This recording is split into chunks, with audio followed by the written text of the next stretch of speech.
লগে আপোনালোকে সকলোৱে হাত চাপৰি মাৰি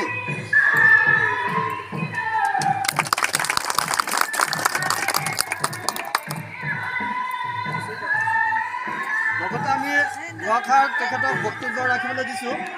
সন্মুখত দুআষাৰ বক্তব্য তেখেতে আমাক শুনাব। সন্মানিত আজি 513তম বিশ্ব মহাবীৰ চিয়াৰাই জন্মজয়ন্তী উপলক্ষে আজি অনুষ্ঠিত সদৌ অসম কৃষি ৰাজনীতি ৰূপহী আঞ্চলিক কৃষি ৰাজনীতি ছাত্ৰ সন্থাৰ উদ্যোগত অনুষ্ঠিত আজি এই স্মৃতি তৰ্পণ অনুষ্ঠানৰ সন্মানীয় জ্ঞাতি ভাই ভনী জ্যেষ্ঠসকল, মোৰ মাতৃতুল্য মাসকল, মোৰ পিতৃতুল্য দেউতাসকল, লগতে আজি এই অনুষ্ঠানটি অতি কষ্টেৰে আয়োজন কৰা মোৰ বিষয়ববীয়া, লগতে মোৰ সুধীবৃন্দ, জয়তে আপোনালোকৰ অনুৰোধ মৰ্মে মই আজি উপস্থিত হৈছোঁ। ইতিমধ্যে আপোনালোকে মোক এই সভাজনক এখন গামোচাৰে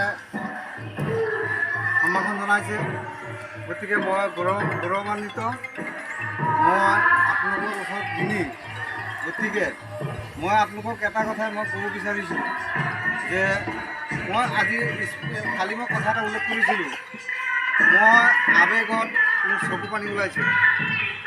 এইটো চকু পানী আনন্দৰ চকু এইকাৰণে কোৱা হয়, নিজৰ জ্ঞাতিৰ কাৰণে, নিজৰ পৰিয়ালৰ কাৰণে যেতিয়া গোটেই পৰিয়ালৰ মানুহ একগোট হ'ব, নিজৰ জ্ঞাতিৰ কাৰণে যেতিয়া নিজৰ গোটেই জ্ঞাতি একলগ হ'ব, এই তেতিয়া যিমান বিপদে হওক তেতিয়া এটা আনন্দ ভাৱ জাগি উঠে।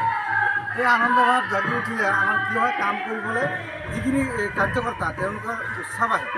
গতিকে এই উৎসাহটো আমি দিব লাগিব। আমি প্ৰত্যেকে কৰিব নোৱাৰোঁ, আগবাঢ়ি যাব নোৱাৰোঁ, আৰু আমি সময়ত এই উৎসাহটো দিব লাগিব। গতিকে এই উৎসাহখিনি যদি দিওঁ তেতিয়া তেওঁলোকে প্ৰেৰণা পায়। এই প্ৰেৰণা পালে কি হয়, আমাৰ কামখিনি আগবঢ়াই নিয়াত তেওঁলোকে বহুত সাহস পায়। সেয়েহে মই আজি সভাত উপস্থিত সকলো ৰাইজলৈ মই অনুৰোধ জনাইছোঁ যে আমাৰ আগন্তুক দিনবিলাকত আমি যাতে এনেকৈ সহায় সহযোগ কৰিব পাৰোঁ। আৰু এটা কথা, আমি অকল এই শ্বহীদ বিধি তৰ্পণ, আমি শোভাযাত্ৰা, চিৰাৰাই দিৱস উদযাপন এইবিলাক আমি কৰিলেই নহ'ব। তাৰ লগতে আমাৰ জাতীয় কিছুমান ধৰ্মীয় কাম আছে, আমাৰ কলা, কৃষ্টি, সংস্কৃতি, আমাৰ কিছুমান কৃষ্টি আছে বা সংস্কৃতি আছে। আমি আমাৰ কৃষ্ণ ৰাজনীতি কি কৃষ্টি আছে সেইখিনি আমি সংৰক্ষণ কৰিব লাগিব। নামনি অসমৰ লগত আমি যোগাযোগ কৰিব লাগিব, তাত যাব লাগিব, ভাৱ আদান প্ৰদান হ'ব লাগিব। কিছুমান বস্তুৰ নাম আমি চিনি নাপাওঁ। আমি এতিয়াহে গম পাইছোঁ যে আমি গামোচাখন অসমীয়াতকৈ গামোচা আমাৰ বৃহত্তৰ আওচা, আৰু আমাৰ মহিলাখিনিয়ে পিন্ধা যিটো মেখেলা সেইটো কোৱা হয় পাতানি। গতিকে আৰু বহুত নাম আছে। গতিকে এইবিলাক নাম আমি জানিব লাগিব। কিছুমান ভাষাও আয়ত্ব কৰিব লাগিব। আমি অসমীয়াত লিখোঁ, আমাৰ ভাষাটো বেলেগ, আমি সেইবিলাক ভাষা নিলিখি আমাৰ যিটো কাৰ্যসূচী ওলাইছে, কাৰ্যসূচীত আমি সেইবিলাক ভাষা দিব পাৰোঁ। তেতিয়া আমি বেলেগ মানুহক দিওঁ, তেতিয়া তেওঁলোকে ক'ব তেওঁলোকে ভাষাটো এনেকুৱা। গতিকে আমিয়ে নাজানো আমি বেলেগক কি শিকাম। মই কালি এটা কথা বিৰাট ভাল লাগিছে এইকাৰণে যে মানিক চুতীয়াকটো আমি মাতিম বুলি ভবা নাছিলোঁ। যিয়ে নহওক, আমাৰ উদ্যোক্তাৰ ভিতৰতে তাৰে এজন বা কেইবাজন ব্যক্তিয়ে ক'লে যে মানিক চুতীয়াক ক'ব লাগে। তো ভাল কথা, মানিক চুতীয়াক ক'ব লাগে। মানিক চুতীয়া আহিলে, মানিক চুতীয়া এখন কিতাপো লৈ আহিছে। মানে সেইবিলাক মানুহ ইমানেই আগবঢ়া যে যি বিষয়ত মোক মাতিছে সেই বিষয়ত মোক ক'ব পৰা মোৰ সামৰ্থ্যটো আছে নাই। সেই সামৰ্থ্যটো অৰ্জন কৰিবৰ কাৰণে তেখেতে লগে লগে এখন কিতাপ কিনিলে। কিতাপ কিনি আমি যদিও এই জাতি আমি জাতিৰ বিষয়ে যি নাজানো, মানিক চুতীয়াক আমাতকৈ বহুত কথা আহি আমাক জ্ঞান দি থৈ গৈছে, পূৰ্বাভাস কিছুমান দি থৈ গৈছে।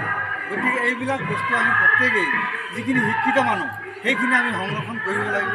সংৰক্ষণ কৰি আমাৰ যোৱা প্ৰজন্ম গ'ল, আহি থকা যিটো প্ৰজন্মক, বৰ্তমান প্ৰজন্মক আমি তেওঁলোকক জাতীয় প্ৰেৰণাত উদ্বুদ্ধ কৰি তেওঁলোকক যাতে আমি জাতিৰ প্ৰতি যাতে আমি হেৰি কৰিব পাৰোঁ, আগবঢ়াই দিব পাৰোঁ, তাৰ বাবে সকলো ৰাইজৰ সহযোগিতা কামনা কৰি মোৰ স্মৃতি তৰ্পণ চমু ভাষণত